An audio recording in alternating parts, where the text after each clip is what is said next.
Football और fight दोनों F से स्टार्ट होते हैं एंड दोनों ही एक दूसरे को कंप्लीट करते हैं। अब फिजिकल गेम है तो लड़ाइयाँ तो होंगी, बट फुटबॉल में कुछ ऐसी लड़ाइयाँ भी होती हैं जो हदें पार कर देती हैं, जिनको कंट्रोल कर पाना मुश्किल हो जाता है एंड बात काफ़ी आगे बढ़ जाती है। In this video, we'll talk about some major disputes happened on the football field which created fear in the hearts of the spectators and that events. Some of the small disputes have been discussed as the big fights till date. At number 1, we have the Battle of Old Trafford which happened in 2004.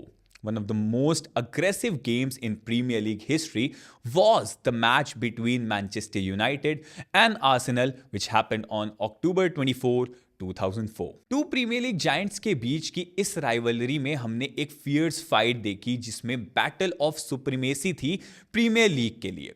In this match, what began with enmity and disrupt between managers Sir Alex Ferguson and Arsene Wenger escalated into grudge matches on the scale the league has not seen since two outstanding teams united by mutual loathing. Arsenal की team वैसे तो एक अलग mindset के साथ खेलती थी अपने बाकी के मैचेस में, एक अग्रेसिव थिंकिंग के साथ, बट सितंबर के इस मैच में एक अग्रेसिव थिंकिंग लेकर आई थी एंड उनका अप्रोच ज्यादा फिजिकल था. सबसे पहले तो रे पार्लर एंड फ्रेडी जुनबर्ग को ब्रॉट इन किया गया था एंड इन्होंने रिप्लेस किया था सिल्वेन विलफोर्ड को. अब रॉबर्ट पायरेस भी इस रिप्लेसमेंट का पार्ट थे. इन चेंजेस से यह समझा गया कि फ्रेंच मैनेजर, जो कि प्रीमियर लीग के one of the best managers में से काउंट होते थे, इनकी गिनती गिनी जाती थी, वो टफ एंड फिजिकल बैटल के लिए प्रिपेयर होकर आए थे इस मैच में.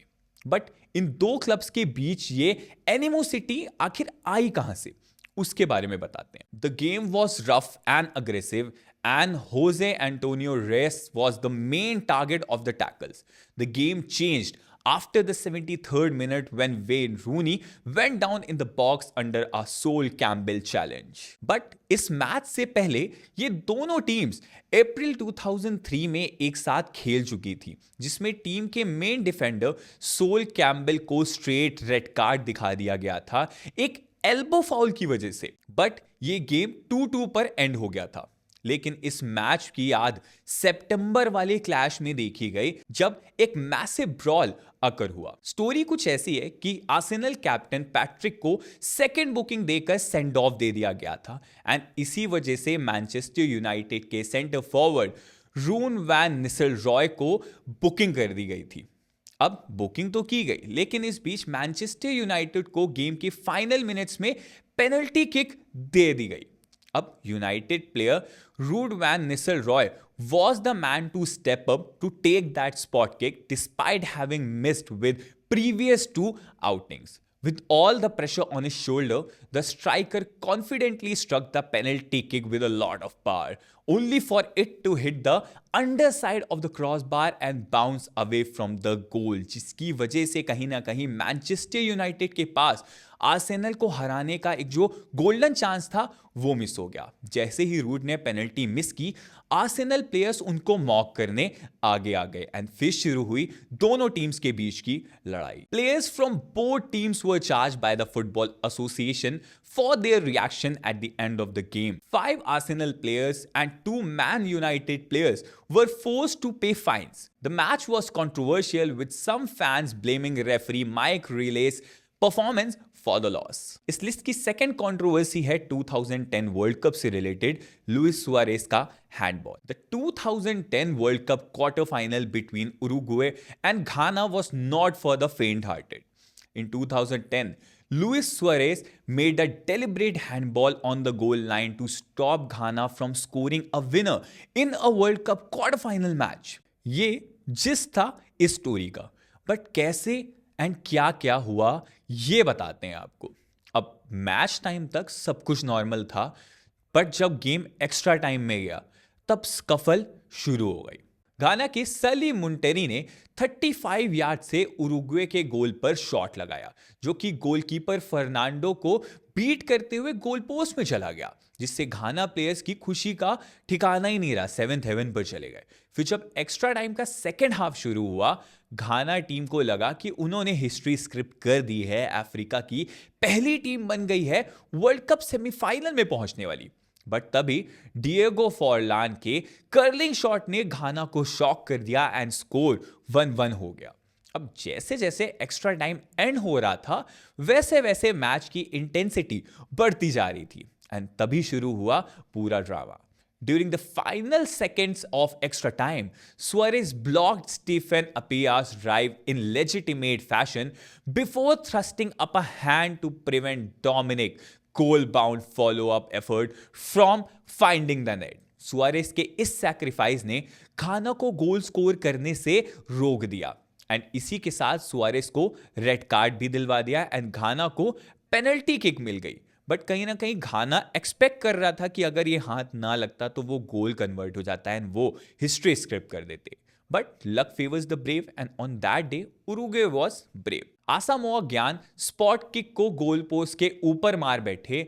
घाना के इतने अच्छे एफर्ट्स वेन में चले गए एंड टीम जो कहीं ना कहीं शूट आउट अवॉइड कर रही थी ना, वो गेम पेनल्टी शूटआउट्स में चला गया, जिसमें उरुग्वे ने मैच जीतकर सेमीफाइनल में प्लेस सिक्योर कर ली। नेक्स्ट है Chelsea versus Barcelona UEFA champions league semifinal 2008-2009 की कंट्रोवर्सी।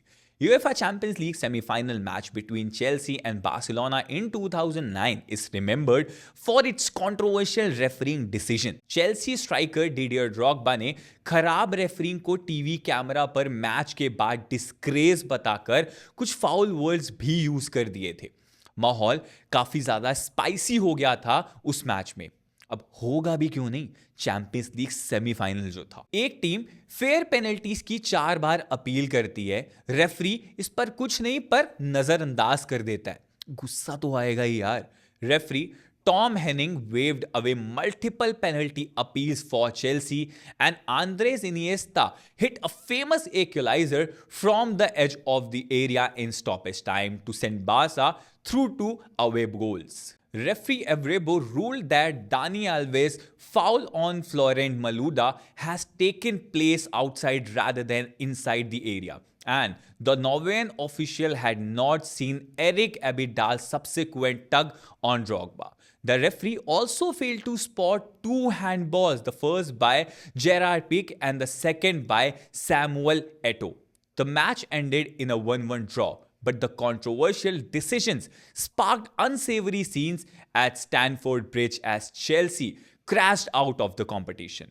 ये कुछ मेजर रिफ्ट्स थी, कंट्रोवर्सीज थी फुटबॉल एरिना की। ऐसी बहुत सारी वैसे तो कंट्रोवर्सीज हुई हैं, लेकिन इन 3 का नाम सबसे अलग ही लिस्ट में आता है। वन ऑफ द मेजर आप कह सकते हैं बैटल्स हुई हैं, कंट्रोवर्सीज हुई हैं, ऐसे मैसिव इरप्शंस देखने को मिले हैं जहां पर कहीं ना कहीं रेफरी से गलती हुई है, प्लेयर्स ने कहीं ना कहीं बीच में आकर मैच को डिसरप्ट किया है एंड मैनेजर्स का भी काफी ज्यादा इन्वॉल्वमेंट रहा है एंड कहीं ना कहीं 2 टीम्स जब आपस में भिड़ी हैं तो कंट्रोवर्सीज इरप्ट हुई हैं। ऐसी ही बहुत सारी वीडियोस जिसमें हम फुटबॉल की कंट्रोवर्सीज के बारे में बात करेंगे, वो आपको हमारे चैनल पर देखने को मिल जाएगी। तो वन टफ न्यूज के सभी सोशल मीडिया प्लेटफॉर्म्स को लाइक, फॉलो, शेयर करते रहेगा एंड अगर वीडियो अच्छा लगे तो इस वीडियो को ढेर सारा शेयर एंड प्यार देना बिल्कुल मत भूलिएगा।